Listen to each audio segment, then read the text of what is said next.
여러분 건강한 한 주 보내셨습니까? 건강 좋은 날 윤동현입니다. 네, 안녕하세요. 이나슬 아나운서 대신 여러분과 건강 좋은 날 함께하게 된 백유리입니다. 반갑습니다. 네, 우리 몸의 건강 상태를 확인할 수 있는 방법 중에 하나 바로 건강검진입니다. 우리나라에서는 출생 연도에 따라 2년에 한 번씩 건강검진을 무료로 받을 수 있게 하고 있는데요. 그런데 2017년 이후에 해마다 건강검진 수검률이 하락세를 보이고 있다고 합니다. 네, 이 국가 건강검진은 세 가지 항목으로 나눌 수가 있는데요. 일반 검진, 구강 검진, 암 검진 이렇게 분류가 됩니다.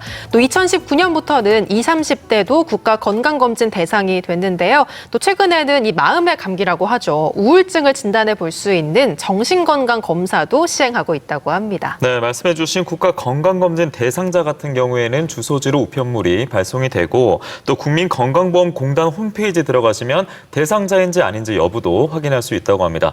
추가적으로 정부에서는 설명의사제 도입, 그러니까 국가건강검진 설명의사제 찬찬히 알려드리기 위한 제도도 도입할 예정이라고 하니까요. 빼먹지 마시고 건강검진 꼭 받으시기 바랍니다. 네, 여러분의 비대면 주치 건강 좋은 날. 오늘의 주제 질환 역시 평소에 세심한 관찰이 중요한 질환이라고 하는데요. 어떤 질환인지 화면으로 확인해 보시죠.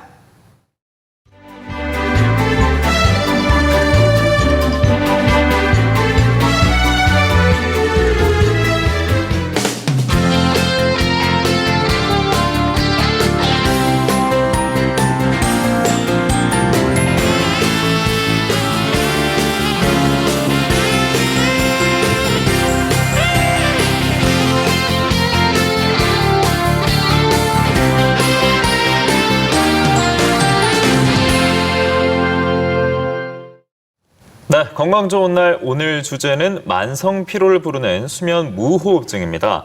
코로나19 이후에 수면 동향을 살펴보니까 우리나라 국민 10명 중에 6명, 그러니까 절반 이상이 지금 수면 건강이 좋지 않은 것으로 나타났는데요. 특히 수면 무호흡증 환자가 증가하고 있다고 하니까 오늘 이 시간 통해서 여러분들의 수면 건강 확실하게 체크해 보시기 바랍니다. 네, 좋습니다. 그럼 먼저 오늘 도움 말씀 주실 분 소개해 드릴게요. 이비인후과 전문의 전영진 교수님 나와 계십니다. 안녕하세요. 안녕하세요. 이비인후과 전문의 전영진입니다. 네, 교수님 반갑습니다. OECD에 따르면요, 한국인의 평균 수면 시간이 7시간 51분이라고 합니다. 꽤 길어 보이기도 하는데 OECD 회원국 중에서는 가장 수면이 빈곤한 상황이라고 하거든요. 어쨌든 우리 삶에서 수면이 가장 중요한데 개념부터 한번 짚어주실까요? 네, 수면은 기본적으로 두 가지 종류로 나뉩니다. 그림을 보시면 정상 수면의 구성을 나타내는 그래프입니다. 첫 번째로 진하게 표시되어 있는 부분이 렘 수면인데요. 렘 수면은 보통 꿈꾸는 잠이라고도 불립니다. 기억이나 학습 기능을 회복시켜주는 역할을 합니다. 두 번째로 1단계, 2단계의 얕은 수면과 3단계의 깊은 수면으로 구성되는 비렘 수면이 있습니다.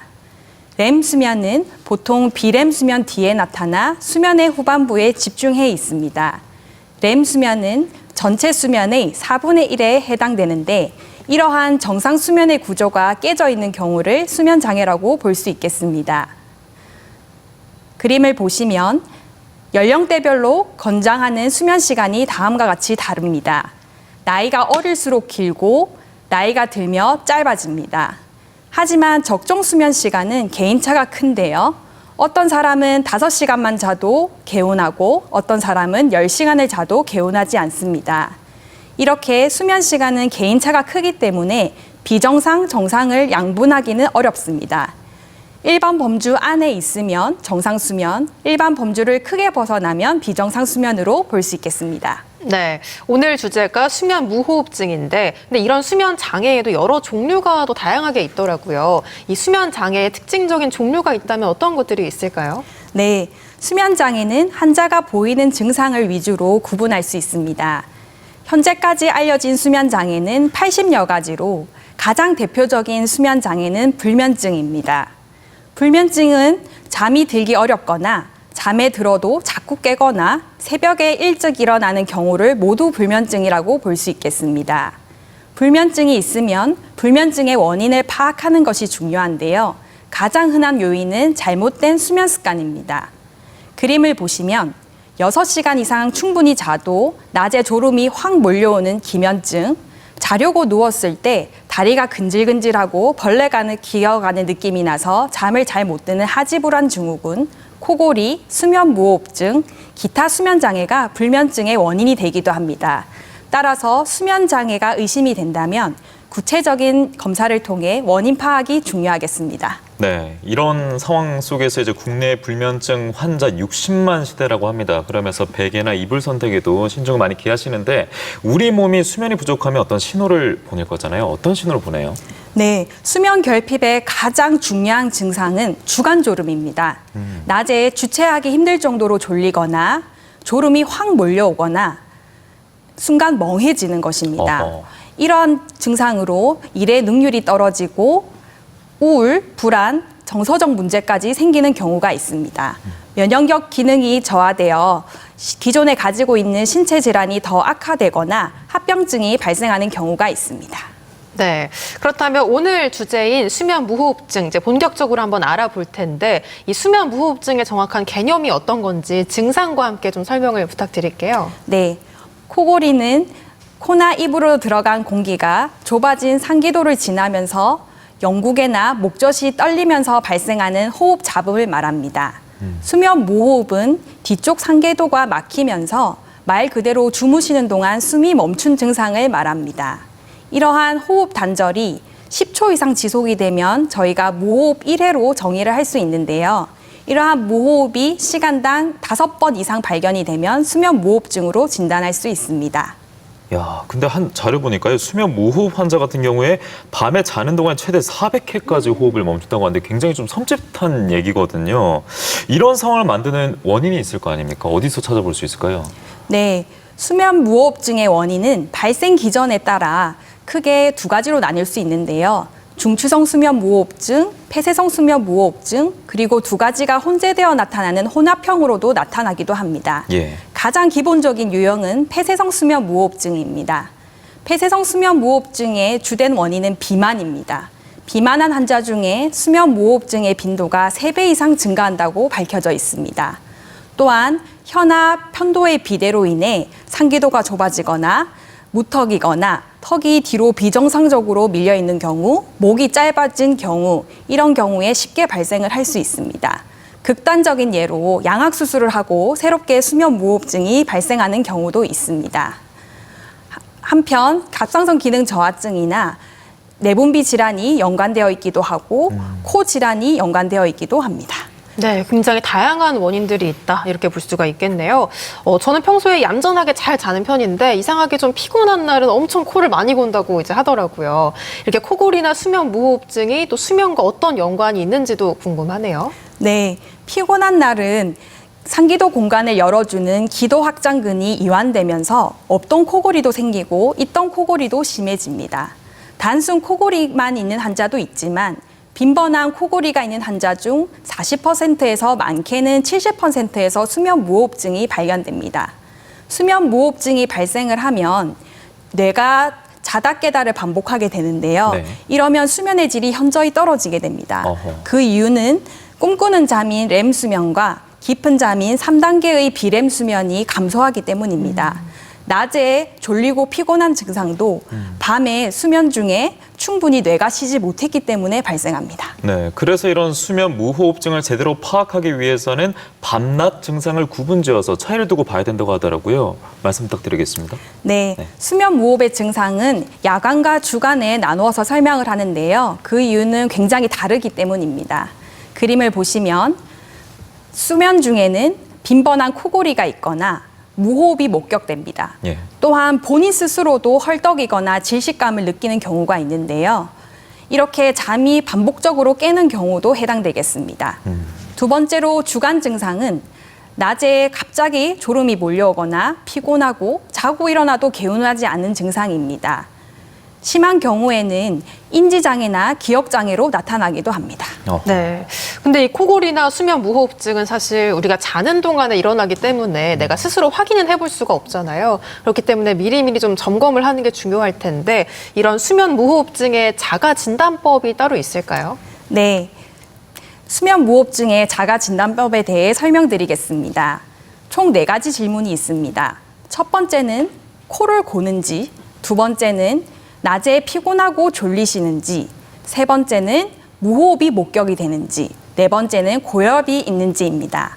이러한 네 가지 질문 중 두 가지 이상이 해당되신다면 꼭 병원에 내원하셔서 수면 다원 검사가 필요하시겠습니다. 실제로 병원에 내원하시는 환자분들은 배우자나 룸메이트, 동거인의 권유로 내원하십니다.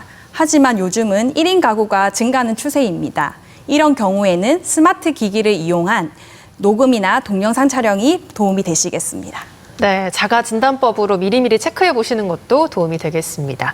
이 국민건강보험공단 자료를 보면요. 최근 5년간 수면장애 진료를 위해서 병원을 찾는 사람들이 크게 늘고 있다고 하네요. 네, 그리고 저희가 오늘 짚어보고 있는 수면 무호흡증 같은 경우에는 성별로 봤을 때 남성이 여성보다 더 많이 발생하고 있다고 합니다. 그래서 대부분 배우자의 권유로 치료를 시작한다고 하는데요. 저희가 지금 만나볼 사례자 같은 경우에도 배우자에게 증상을 듣고 치료를 시작한 분이라고 하거든요. 먼저 만나고 오겠습니다.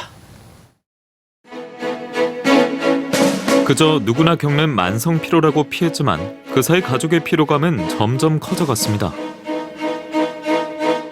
코골이는 오래됐고 제가 이제 하루 종일 일하니까 당연한 일이라고 생각했지 졸리운 게 뭐 특별하게 병이라고는 생각하지 않았죠. 평상시에 잠을 잘 못 자는 편은 아니었는데 자고 일어나면은 아침에는 괜찮은데 오후 되면은 피로감이 많이 몰려오고 특히 식곤증이 심해서 밤에 잠은 푹 자는 편이라고 생각을 했는데 제 수면질이 안 좋았는지 자고 일어나면은 목이 붓고 입이 건조하고 이래가지고 많이 힘들었어요. 그냥 코골이만 있었으면은 넘겼을 수도 있는 일인데 이제 한 번씩 무호흡 증상이 생기니까 이제 아내가 걱정이 돼서 치료를 권유를 했었습니다.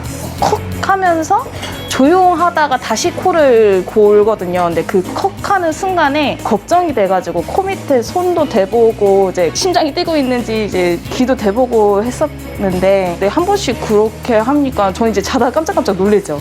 이번에 검사를 하고 치료 받으면서 알게 됐죠. 꼭 이제 살이 쪄서뿐만 아니라 신체적 부조 때문에도 좀 안 좋을 수 있구나라는 걸 알았습니다. 지난해 가을 수면 무호흡 상태를 확인하기 위한 검사를 받았고 양압기 사용 처방을 받았습니다.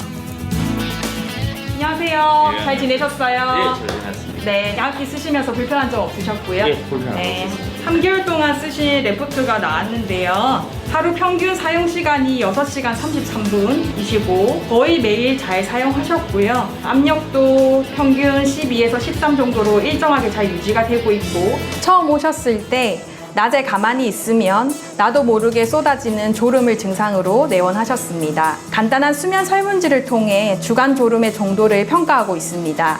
총 24점 만점에 10점 이상이면 병적인 주간 졸음증이 있다고 평가하게 됩니다. 총 13점으로 병적인 주간 졸음증이 있다고 의심할 수 있었습니다.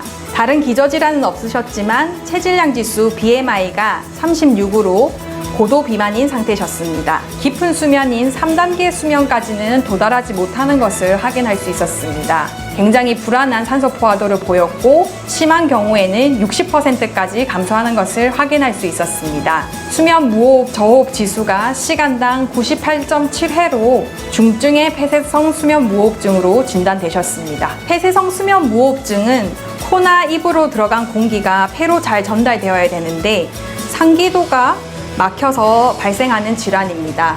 이에 저희는 해부학적 폐쇄 부위를 찾기 위해 몇 가지 검사를 시행하였습니다. 우선 가장 기본적으로 이비인후과 내시경 검사를 시행하였습니다. 우측 코, 좌측 코이고 좌측으로 약간의 비중격 망곡이 관찰되었습니다. 혀가 비대하고 목젖을 거의 다 가릴 정도로 굉장히 높게 위치해 있었고 목젖과 주변 연조직이 퉁퉁 부어있고 늘어나 있는 소견을 관찰할 수 있었습니다.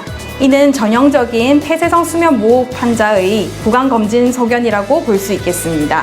근골격계 이상과 뒤쪽 상기도 공간을 평가하기 위해 두경부 X선 촬영을 시행하였습니다. 목젖의 뒷부분과 혀뿌리의 뒤쪽 공간의 상기도가 상당히 정상에 비해 좁아져 있는 것을 확인할 수 있었습니다. 수면 유도 약물을 주입하여 실제 환자가 자고 있는 동안 코 안으로 내시경을 넣어서 실시간으로 검사를 했는데 어떤 특정 부위가 좁아지는 것이 아니었기 때문에 수술을 하지 않은 거고요. 양압기를 쓰신 거고 목젖 뒷부분과 혀의 뿌리 공간, 상기도 공간이 완전히 쥐어짜듯이 짜부러지는 것을 확인할 수 있었습니다. 마지막으로 가장 중요한 수면 다원 검사를 시행하였습니다. 기저질환이 없는 젊은 환자의 경우 경증이나 중등도의 폐쇄성 수면 무호흡증이 진단이 되면 가장 먼저 수술적인 치료를 고려하고 있습니다. 중증의 폐쇄성 수면 무호흡증으로 진단되었고 약물 유도 수면 상기도 내시경 검사상 상기도 전체가 폐쇄되는 것을 확인하였기 때문에 적극적인 체중 조절과 자동 양압기 착용을 권유드렸습니다. 양압기는 대기 중의 공기보다 높은 압력의 공기를 기도에 주입해주는 장치로 상기도 폐쇄를 방지해주는 치료를 합니다. 양압기는 수면 다원 검사와 더불어 보험급여 혜택을 받을 수 있습니다. 대개 대여의 형태로 사용하고 계십니다. 90일의 수능 기간 동안 연이은 30일의 사용 기간 중 4시간 이상 사용하신 날이 21일 이상인 경우 수능 기준을 만족하게 됩니다.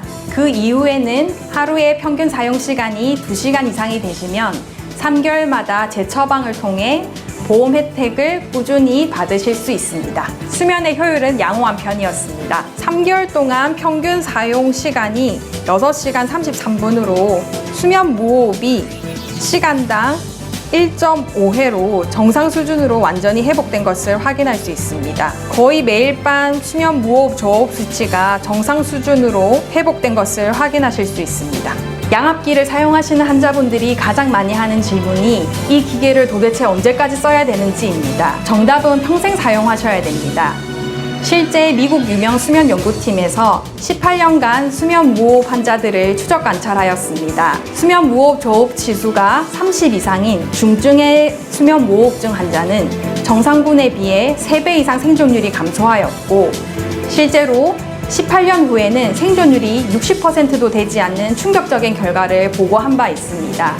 이에 환자분들께 언제까지 이 기구를 써야 되지 고민하실 게 아니라 이 기구 덕분에 더 오래오래 행복하고 건강하게 살 수 있구나라고 긍정적으로 생각하시라고 말씀드립니다. 이 치료를 받는 동안에는 코를 전혀 골지 않습니다. 혹 수면을 취할 수 있고 그리고 호흡도 원활해져서 일단 깊게 잘 수 있는 시간이 길어진 것 같습니다. 수면의 질이 좀 좋아지다 보니까 10시간 이상을 자야지 피로감이 좀 사라지던 게 한 6, 7시간만 자도 이제 다음날 생활하는데 전혀 문제가 없을 정도로 그리고 아침에 개운하게 일어날 수 있는 것 같습니다. 양압기 사용의 빠른 적응은 수면의 질로 이어졌고 일상의 모습도 건강하게 변화시켰습니다. 양압기 하고 나서는 우선 제가 잠에서 깨본 적이 거의 없고요. 서로가 이제 상쾌하게 일어나는 것 같아서 정말 좋은 것 같아요. 치료를 시작하면서부터 양압기를 처방받고 계속 쓰다 보니까 주변에서 일단 코골이가 줄어들었다는 소리 들으니까 저도 마음이 편하고 몸도 가뿐해진 걸 느껴서 앞으로도 계속 양압기를 잘 써야 할 것 같습니다. 적응 못해서 이제 치료를 못 받는 분들도 들었는데 저는 처음 시작하고 생각보다 많이 편해가지고 금방 적응을 했던 것 같습니다. 애들도 있는데 여행 가고 이제 놀러 다니고 싶죠. 지금까지 수면 무호흡증의 양압기 치료 사례였습니다. 자도 피곤한 것만큼 괴로운 일이 없는데 이분께서는 이제 수면 무호흡증 진단을 받고 양압기 치료를 받고 있었습니다. 한결 이제 표정이 밝아지셨는데 수면 무호흡증으로 인해서 발생하는 증상 중에서 절대 놓쳐서는 안 되는 증상 어떤 게 있을까요? 네, 코를 골다고 항상 수면 무호흡증이 동반되는 것은 아닙니다. 하지만 시끄럽게 코를 골다가 갑자기 정적이 흐르는 경우가 있습니다. 이런 경우에는 숨을 멈추는 증상이 아닌지를 확인해야 합니다. 이렇게 숨이 끊어지는 증상이 10초 이상 지속되다가 갑자기 컥 하고 숨이 몰려서 쉬는 경우에는 수면 무호흡증의 대표적인 증상이라고 볼 수 있겠습니다. 이 코를 골다가 한 10초간 숨을 멈추고 컥 하는 소리를 내면은 꼭 주의를 해야겠는데요. 그럼 이런 증상들이 확인이 돼서 수면 무호흡증이 의심이 된다면 어떤 검사들을 좀 해볼 수가 있을까요? 네, 보통 병원에 내원하시면 환자분의 병력이나 동반 질환을 조사합니다. 또한 간단한 설문지를 통해 주간 졸음의 정도를 평가하고 폐쇄성 수면 무호흡증의 경우에는 상기도 폐쇄로 인해 발생하기 때문에 정확한 해부학적 원인을 찾기 위해 이비인후과 내시경 검사, 두경부 엑스레이 촬영을 시행합니다. 필요한 경우 실시간으로 상기도의 폐쇄를 확인하는 약물 유도 수면 상기도 내시경 검사를 고려해 볼 수도 있습니다. 마지막으로 가장 확진에 필수적인 수면 다원 검사를 시행합니다. 수면다원 검사는 보통 병원에서 하룻밤 주무시면서 검사를 하게 되는데요. 수면기사가 밤새 모니터링을 하면서 안전하게 진행이 됩니다. 그림에 보시면 뇌파, 안구 움직임, 호흡 기류, 가슴이나 복부의 호흡 노력, 삼소포화도, 심전도, 다리 움직임 등 여러 가지 감지기를 통해 측정하고 있습니다. 수면다원 검사를 통해 수면의 효율이나 수면장애의 특성, 심한 정도를 파악하고 있습니다. 네, 이런 검사와 또 선생님과 이야기를 나눈 이후에 증상에 따라서 치료 방법이 선택이 될 텐데 수면 무호흡증도 이제 증상에 따라서 치료 방법이 다양할 것 같아요. 어떻습니까? 네, 수면 무호흡증의 치료는 대표적으로 비수술적 치료와 수술적 치료로 나뉩니다. 비수술적 치료 중 가장 대표적인 것이 양압기 치료입니다. 양압기 치료는 적정한 압력의 공기를 코나 입을 통해 불어넣어 상기도가 폐쇄되는 것을 예방하는 원리입니다. 두 번째로 구강내 장치인데요. 구강내 장치는 혀가 목구멍을 막는 것을 예방하는 것인데 아래턱을 앞쪽으로 쭉 내밀어 주어 밤새 혀가 뒤로 말리는 증상을 예방해 줄 수 있는 원리입니다. 이러한 비수술적 치료가 실패하거나 편도 비대, 비중격 망곡증과 같은 뚜렷한 해부학적 원인이 있는 경우에는 수술적 치료를 고려하게 됩니다. 네, 치료 방법도 한번 알아봤고요. 그럼 이 수면 무호흡증 같은 수면 장애를 해결하기 위한 다양한 방법들이 있을 것 같거든요. 몇 가지 좀 소개를 해주세요. 네, 첫 번째는 무엇보다도 체중 감량입니다. 실제로 체중을 10% 감량하면 수면 무호흡증이 20% 내지 30% 호전된다고 밝혀져 있습니다. 또한 체중을 20% 감소시키면 수면 무호흡증이 50%나 감소한다고 밝혀져 있습니다. 두 번째는 금주금연입니다. 보통 술을 마시면 푹 잔다고들 생각을 많이 하시는데요. 실제 술을 마시면 기억과 학습에 중요한 렘 수면에 방해가 됩니다. 그리고 저희가 술을 마시면 혀가 꼬이잖아요. 네. 그런 것처럼 근육이 이완되는데요.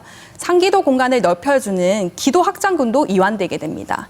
이는 수면 무호흡증을 더 악화시키는 요인으로 작용할 수 있습니다. 네. 마지막으로는 옆으로 돌아 누워 주무시는 겁니다.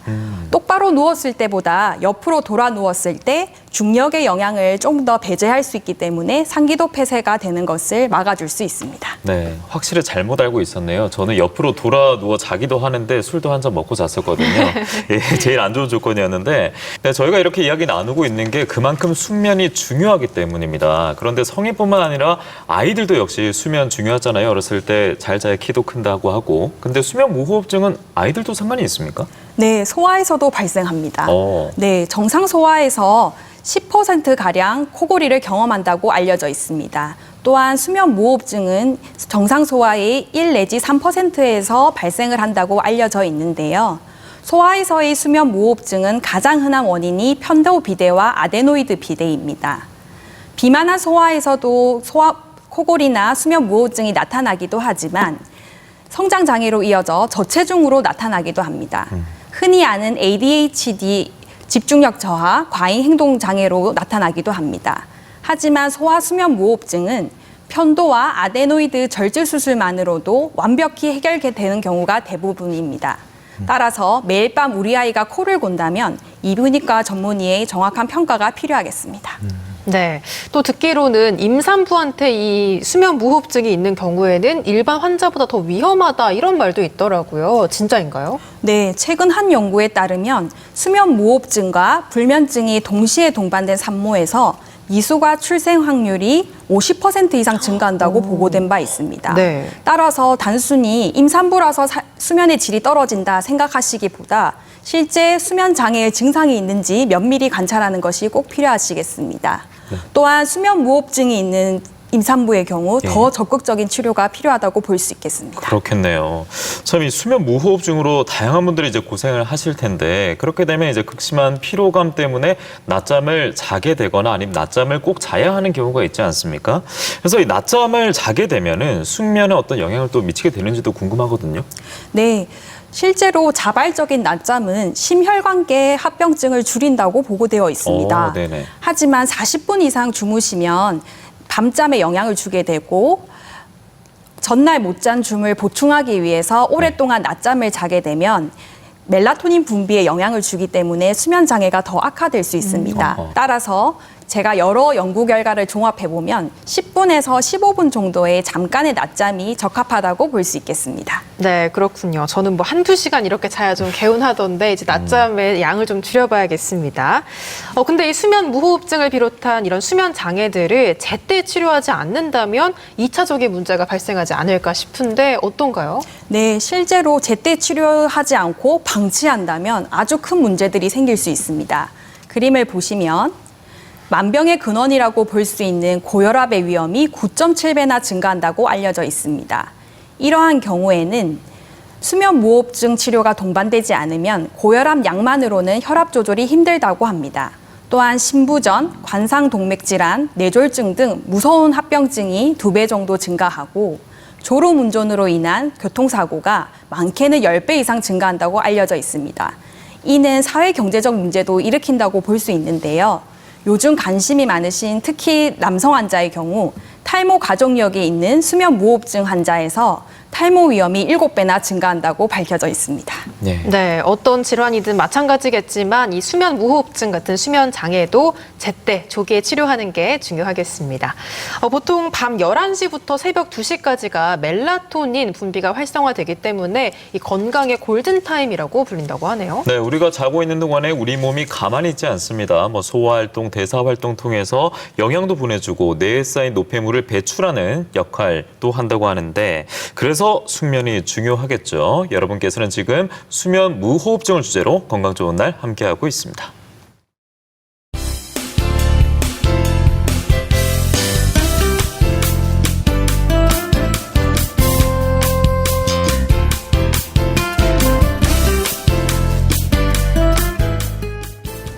여러분의 비대면 조치 건강 좋은 날 오늘은 수면 무호흡증을 주제로 함께하고 있습니다. 지금부터는 전영진 선생님의 신의 한 수가 공개되겠습니다. 선생님 공개해 주시죠. 네, 수면 무호흡증의 신의 한 수는 아몬드입니다. 네, 아몬드는 보통 하루에 한 줌만 먹어도 건강을 챙길 수 있다고 하는데요. 이 아몬드가 수면 무호흡증의 신의 한 수로 선정됐습니다. 지금부터 아몬드의 건강한 이야기 따라가 볼게요. 잠이 보약이라는 옛말처럼 건강생활에서 아주 중요한 숙면. 질 좋은 숙면을 위해 준비한 오늘의 신의 한 수, 아몬드입니다.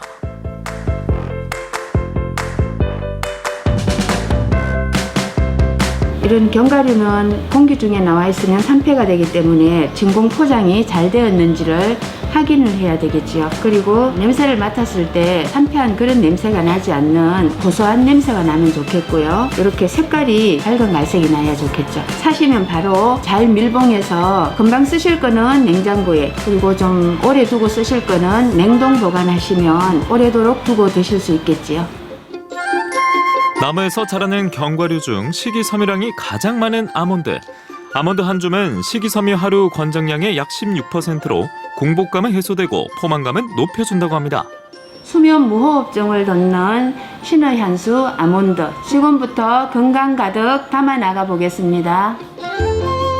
아몬드로 만드는 첫 번째 맛, 우리 고유의 맛과 멋을 살린 아몬드 쌈떡. 아몬드에서 주목해야 할 부분, 멜라토닌.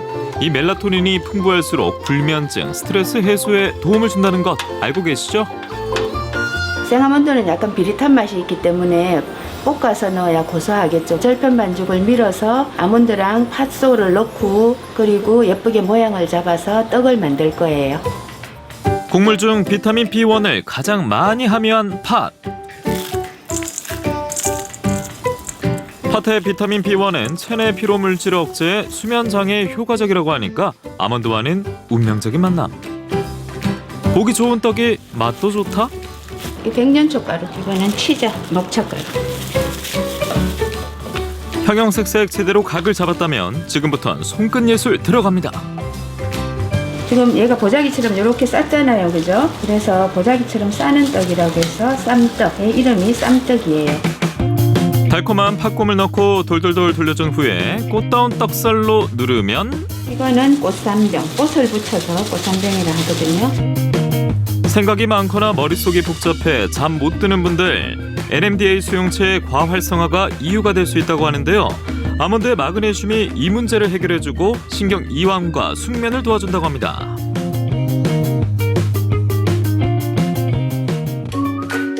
다음 주자는 가족을 위한 건강 주전부리 아몬드 전병 출격.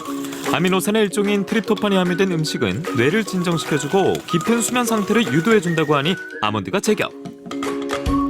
이렇게 이 과자에는 아몬드 가루를 많이 넣을 수 있어서 좋아요. 이게 주로 이제 뭐 떡을 한다든지 빵을 굽는다든지 뭐 과자를 굽는다든지 그런데 이용을 할 수가 있어요. 이런 틀이 없으면 그냥 이런 판에다 그냥 아주 얇게 펴서 그렇게 구워도 괜찮아요.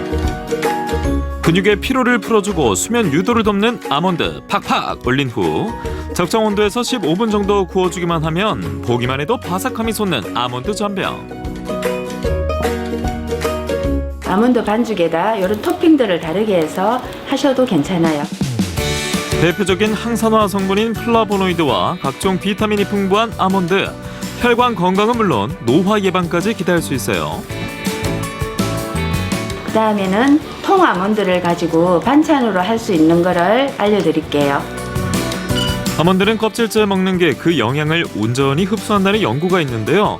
아몬드의 갈색 껍질에 활성산소를 제거하는 영양 성분이 대거 포진됐기 때문. 저으면 카라멜라 되어서 딱딱해져요. 그래서 젓지 말고 그냥 이대로 끓이시면 돼요. 또 하나의 포인트, 딱 알맞은 간. 영양을 통째로 즐길 수 있는 아몬드 조림. 아몬드는 칼슘의 보고라고 할 만큼 칼슘과 인 등 필수 영양 성분이 풍부해서 골밀도 향상, 치아 건강에도 탁월하다고 합니다. 샐러드에다가 아몬드 살짝 볶아서 같이 좀 듬뿍 올려서 드시면 먹는데도 조금 편하고 우유랑 아몬드랑 갈아서 마시면 또 고소하고 음료로도 괜찮을 것 같아요. 빈혈 예방과 두뇌 건강에도 도움을 준다고 알려진 아몬드. 수면 무호흡증 관리를 위한 아몬드로 오늘도 건강한 한 수 개운하게 풀었습니다. 네, 불면증으로 고생 많이 하시는 분들에게 건강한 수면을 위해서는 다이아몬드보다는 아몬드가 제격이겠네요. 예, 아몬드가 수면에 어떤 도움을 주는지 다시 한번 설명 부탁드리겠습니다. 네, 무엇보다도 포만감을 주어 체중 감량에 큰 도움이 됩니다. 실제로 대부분의 다이어트 식단의 주재료로 쓰이기도 합니다. 예. 두 번째로 우리가 한 번씩 눈이 파르르 떨리는 것을 경험하기도 하는데요. 마그네슘이라는 성분이 아주 풍부하게 들어 있습니다. 그렇죠. 네. 이러한 마그네슘은 근육의 움직임과 기능 유지에 큰 역할을 합니다. 따라서 상기도 공간을 넓혀주는 기도 확장근의 움직임에 큰 도움이 되겠습니다. 또한 트립토판이라는 성분이 풍부해서 숙면 유지에 꼭 필요한 멜라토닌 분비에 도움이 되겠습니다. 네, 수면의 질을 높이기 위해서 아몬드 잘 챙겨 드시면 좋겠고요. 여기에 더해서 이 수면을 위한 건강한 습관도 들이면 좋을 것 같거든요. 어떤 습관 들이면 좋을까요? 네, 일정하게 수면 시간을 정하는 것이 중요합니다. 보통 우리는 일을 다 하고 남는 시간을 잠자는 데 씁니다. 하지만 일반 성인의 경우 7시간에서 8시간의 수면 시간이 권장되는데요. 이렇게 수면 시간을 먼저 확보한 이후에 나머지 시간을 놀거나 일하는 시간에 배정하는 것이 좋겠습니다. 두 번째로는 필라테스 등을 통해 코어 근육을 단련하듯이 상기도 근육을 강화시키는 운동이 있습니다. 이를 구강 근육 강화 운동이라고 하는데요. 간단하게 4가지 설명드리도록 하겠습니다. 첫 번째 방법은 혀를 윗니 뒤쪽에 위치한 후 쭉 밀어줍니다. 두 번째 방법은 혀를 아래턱 아래까지 쭉 밀어줍니다. 세 번째 방법은 혀를 좌우로 밀어줍니다. 네 번째 방법은 숟가락을 거꾸로 물어 이가 아닌 입술로 물게 되는데요. 이러한 운동을 각각 10초씩, 10회씩 매일 3개월 이상 반복하면 수면 무호흡 저호흡 지수가 호전되고 산소 포화도까지 호전된다는 보고가 있습니다. 네, 이렇게 구강 근육 운동이 또 숙면에 도움을 준다고 하니까 이 부분은 꼭 참고를 하셔야겠고요. 거리두기 할 것도 있습니다. 스마트폰을 많이 사용하게 되면 특히 자기 전에요. 여러분 많이 사용하실 텐데 숙면에 방해 요소가 된다고 하니까 이제는 자기 전에 그리고 또 일어나서는 잠시나마 스마트폰과 거리 두는 것을 저희가 꼭 추천해 드리겠고요. 앞서 신의 한 수에서 전해드렸던 아몬드와 함께 수면 건강 확실하게 챙겨보시기 바랍니다.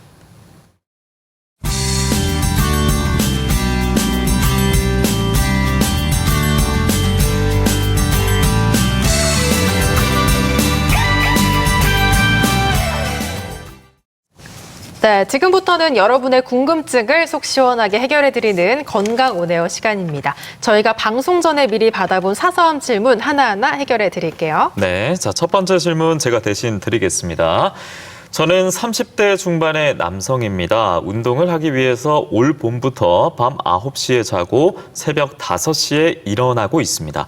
3개월 정도는 적응을 잘 했는데요. 그 이후부터 퇴근 무렵이 되면 목이 잠기고 쇳소리가 나옵니다. 피곤해서 그런 것 같아서 운동을 잠시 쉬고 수면 시간도 확대했는데 오히려 몸이 무겁기만 합니다. 코골이는 없지만 한동안 소리 없이 잔다는 말을 들은 적이 있는데요. 특히 또 비염이 있기 때문에 가끔 코막힘이 있는데 수면 무호흡증을 의심해야 할까요? 하셨네요. 네, 수면 무호흡증을 충분히 의심할 수 있는 증상들인 것 같습니다.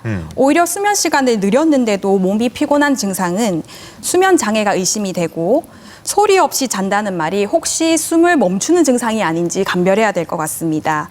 또 가장 중요한 요소인 코질환 때문에 코막힘으로 구강호흡이 발생하고 있으십니다. 이러한 구강호흡은 코골이나 수면무호흡증의 대표적인 원인이기 때문에 수면다원 검사를 통한 수면장애 감별이 꼭 필요하겠습니다. 네, 다음 상담도 한번 받아볼게요. 저희 아버지께서는 저녁 식사를 하시고 TV를 보시는데 순간 조용하다 싶으면 꾸벅꾸벅 졸고 계시더라고요. TV를 끄려고 하면 안 잔다 하시면서 채널을 바꾸시는데요. 그 이후에 주무시는 모습을 보면 코를 잠깐 골다가 이내 새근새근 호흡이 고르시더라고요. 하지만 숙면을 취하시다가도 중간중간 잠에서 깨시는 일이 있어서 편안한 수면으로는 보이지가 않습니다. 라고 하셨어요. 네.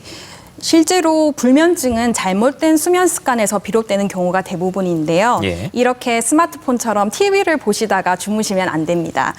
불면증을 한번 감별해 볼 수 있을 것 같고 코골이가 있으면서 중년의 남성의 경우에는 수면무호흡증이 대부분 동반된다고 볼 수 있기 때문에 이분 역시 수면무호흡증 의심하에 수면다원 검사 등의 구체적인 검사가 필요할 것으로 생각됩니다. 네.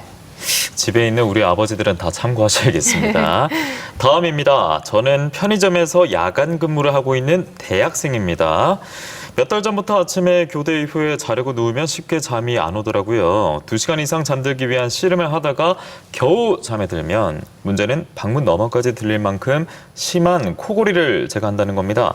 6시간에서 7시간 정도 자고 일어나더라도 온몸이 뻐근하고 무겁고 감기가 온 것처럼 목도 건조하고 따갑습니다라고 하셨어요. 네, 실제로 교대 근무를 하시는 분들이 주간 근무를 하시는 분들보다 사실 수면에 있어서는 많은 손해를 봅니다. 수면의 리듬이 깨져 있기 때문에 수면장애 위험이 훨씬 높아지게 됩니다. 또한 코골이가 있고 분명히 무호흡이 있는지 감별을 해야 될 것 같고 낮에 피곤하고 이분 역시 구강호흡에 영향이 있기 때문에 여러 가지를 미루어 보아 수면무호흡증을 의심해 볼 수 있을 것 같습니다. 네, 교대 근무를 하는 분들 수면장애 가능성이 높다고 하니까 더 주의가 필요하겠습니다. 네, 다음 상담도 한번 받아볼게요. 이 40대 중반 주부입니다. 자려고 누우면 잠이 오지 않고 또 자고 일어나도 개운하지가 않고 피곤할 때가 많습니다. 또 사람들과 대화를 나누다가도 순간적으로 깜빡 잠드는 경우가 있는데요. 분명히 정신은 깨어있는 것 같은데 사람들이 길에서 잠을 자냐라고 할 정도로 자주 졸게 됩니다. 뭐가 문제일까요? 라고 보내주셨네요. 네, 이분 같은 경우에는 잠을 시작하는 입면 자체에 문제가 있으신 분이고 이런 경우에는 불면증을 의심해 보아야 합니다. 하지만 낮 증상의 경우 단순한 주간 졸음보다는 갑자기 잠에 들어버리는 기면증과 같은 질환도 감별해야 되기 때문에 반드시 전문의의 상담이 필요할 것으로 생각됩니다. 네. 자, 이렇게 잠에 쉽게 들지 못하면 이런 고생까지 하게 되니까요. 꼭 문제 있으면 병원에 방문하셔야겠습니다. 자, 다음 질문 드리겠습니다. 50대 초반인 저희 남편은요, 젊었을 때부터 불면증으로 고생을 했습니다. 아주 작은 소리에도 예민하고 한 번 깨면 아침까지 뜬 눈으로 밤을 샐 만큼 힘들어하는데요. 한 번씩 코를 골면서 자는 모습 봤는데요. 본인은 전혀 잠을 못 잤다라고 말했습니다. 수면을 유도하는 ASMR 영상도 틀어주곤 했는데 오히려 거슬리고 불편하다고 합니다. 더욱 걱정인 것은요, 늘 두통약을 달고 지냅니다 하셨어요. 네, 실제로 두통을 달고 사시는 분들은 잠을 잘 못 자는 경우가 더 많습니다. 잠이 보약이라고 하잖아요. 그렇죠. 특히 이분 같은 경우에는 불면증을 오래 알아오고 계시고 작은 소리에도 예민하게 반응한다는 것은 실제로 수면의 단계가 아주 얕은 수면만 유지한다고 볼 수 있겠습니다. 따라서 이분 같은 경우에는 이미 진단된 불면증의 치료가 먼저 우선이 되겠고 그 외에 다른 수면 장애가 동반되지는 않는지 구체적인 검사가 필요할 것으로 생각됩니다. 네, 보통 뭐 잠귀가 밝다 이런 말도 하는데 이게 얕은 수면이라고도 볼 수가 있겠네요. 네, 다음 상담 받아볼게요. 고등학교 3학년 딸은 그야말로 머리만 대면 잠을 잡니다. 처음에는 수험생이 이렇게 편해도 되나 싶어 나무랐는데요. 점점 딸아이를 보면 아픈 사람처럼 잠을 자더라고요. 틈만 나면 잠을 자는데 오히려 활력은 없고 피로감은 계속되고 거기다가 살까지 빠지고 있습니다. 베개가 불편하다고 해서 빼고 자거나 아예 높은 베개가 더 편하다라고 하는데요. 왜 그럴까요? 라고 하셨네요. 네, 실제로 잠이 많은 학생인데요. 과다 수면 자체도 병일 수 있지만 주간 졸음이 오히려 과다 수면처럼 보이는 경우도 있습니다. 이렇게 수면 장애는 원인 파악이 중요하겠고 베개의 높이에 있어서는 오히려 높은 베개는 수면 무호흡증에 해가 된다고 되어 있습니다. 낮은 베개를 하셔야지만 되는 이유는 높은 베개를 할 경우 목이 앞쪽으로 꺾여져 상기도 공간이 오히려 더 좁아지는 효과를 나타낼 수 있습니다. 이에 베개는 낮추면 낮출수록 좋겠고 주간 졸음이 있는지를 판단하기 위해 수면장애 검사가 필요하겠습니다. 네, 뭐 사람마다 다르겠습니다만 거의 다 높은 베개를 좀 선호하기도 하는데 이 부분 꼭 참고하셔야겠습니다. 낮은 베개가 조금 더 좋습니다. 다음 질문입니다. 저희 엄마는 한번 잠들기 어렵죠. 막상 주무시면 코를 골 정도로 잘 주무시는데요. 여기까지는 문제가 없습니다. 그런데 아침이 되면 개운하지 않고 피로감에 힘들어하십니다. 이를 악물거나 이를 가는 모습을 자주 보이시고요. 꿈을 너무 많이 꾸시기도 합니다. 주무시면서 코골이 하시면서 캑캑거리면서 기침을 하는 모습을 봐서 그런지 수면 무호흡증에 의심이 되거든요 하셨네요. 네, 사례자의 어머니께서는 전형적인 수면 무호흡증 환자와 아주 유사합니다. 네, 먼저 코골이가 있으시고 무호흡으로 의심되는 캑캑거리는 수면 무호흡증이 있으신 걸로 판단이 되고 주간 졸음 증상도 호소하고 계십니다. 꿈을 많이 꾸는 경우에는 보통 수면 무호흡증 환자가 잦은 각성이 일어납니다. 이는 곧 잠에 들다가 깨달을 반복하는 것인데요. 잠시 깼을 때 꿈을 꾸고 있었다면 이것을 기억하는 게 꿈을 꿨다고 보통 사람들이 말하는 증상이기 때문에 네. 수면 중 잦은 각성이 일어나고 있는 것으로 판단이 됩니다. 따라서 수면 무호흡증 의심하에 수면 다원 검사와 적극적인 치료가 필요하겠습니다. 네, 꿈을 많이 꾸면은 잠을 깊게 자지 못한다 이렇게도 볼 수가 있겠네요. 네. 네, 그렇군요. 다음 질문도 드려볼게요. 수면 무호흡증이 당뇨병과 관련이 있다 이런 말이 있는데 이건 어떻게 볼 수가 있을까요? 최근 연구에서 중간 이상의 수면 무호흡증을 가진 환자들 중 당뇨병 위험이 훨씬 더 증가하는 것을 확인한 바 있습니다. 보통 수면 중에는 활동량이 떨어지기 때문에 필요로 하는 혈당이 적습니다. 하지만 수면 무호흡증 환자 같은 경우에는 뇌가 잠이 들다 깨달을 반복하기 때문에 깨어있는 뇌는 혈당을 많이 필요로 합니다. 또한 이는 인슐린 분비를 촉진시키게 되는데요. 이러한 상황이 계속 반복적으로 일어나다 보면 인슐린 저항성이 생깁니다. 따라서 당뇨병 발병 위험이 높아진다고 볼 수 있겠습니다. 예. 마지막에 아니라 제가 추가적으로 하나 더 드리고 싶은데 치매 위험도 낮출 수가 있나요? 이 치료 통해서? 네, 실제로 수면 무호흡증 환자에서 치매 위험이 1.8배나 높다고 밝혀져 있습니다. 70대 이상의 노인을 대상으로 한 연구에서 알츠하이머 병의 생체 표지자인 베타 아밀로이드의 생성이 훨씬 더 높다고 알려져 있습니다. 따라서 치매 예방을 위해서라도 수면 무호흡증에 적극적인 치료가 필요하겠습니다. 네, 이처럼 우리가 살아가는 데 있어서 수면이 정말 중요합니다. 수면 부족 문제를 이제 해결하기 위해서 추가적으로 수면 위생 실천도 중요하다고 하는데요. 그러니까 뭐 담배와 카페인 음료는 자기 전에 반드시 좀 피해 주셔야겠고요. 그리고 여름철에는 습도 조절도 중요하다고 하니까 오늘부터 한번 둘러보시죠. 우리 가족의 수면 환경 상태도 한번 확인해 보셔야겠습니다. 네, 지금까지 만성 피로를 부르는 수면 무호흡증을 주제로 자세한 이야기 한번 나눠봤는데요. 교수님 마지막으로 시청자분들께 당부 말씀 있으시면 드리면서 이 시간 마무리해 볼게요. 네, 수면 무호흡증 환자에서 가장 필수적인 것은 체중 감량, 금연, 금주입니다. 또한 수면무호흡증 환자가 1년 반 이상 양압기 치료를 꾸준히 한다면 손상된 뇌의 기능이 일부 회복될 정도로 효과적입니다. 따라서 무서운 전신합병증을 예방하기 위해서라도 수면무호흡증의 조기 진단과 구체적인 치료가 꼭 필요하겠습니다. 네, 지금까지 여러분 수면 건강에 도움 말씀 주신 이비인후과 전문의 전영진 교수님이었습니다. 오늘 말씀 잘 들었습니다. 고맙습니다. 자, 여러분 가만히 있을 때는 전혀 느껴지지 않는데 무언가 들려고만 하면 통증이 느껴지신다는 분 계십니까? 다음 시간엔 요추간판 탈출증과 닮은 듯 다른 신경공 협착증에 대해서 저희가 자세히 들여다보겠습니다. 네, 신경공 협착증에 대해 궁금한 점 있으신 분들은요. 지금 아래 자막 나오고 있죠. 여기로 질문 주시면 저희가 다음 시간에 속 시원하게 해결해 드릴게요. 네, 저희가 오늘 준비한 소식은 여기까지입니다. 앞으로 고령층의 코로나19 백신 2차 접종이 완료되는 8월 말까지는 계속해서 방역에 주의가 필요한데요. 백신 접종 유무, 여부와 상관없습니다. 계속해서 개인 방역 수칙은 철저하게 지켜주셔야겠습니다. 네, 그럼 더 건강한 한 주 보내시고요. 저희 다음 주에 다시 인사드릴게요. 오늘도 함께해 주신 여러분 고맙습니다. 고맙습니다.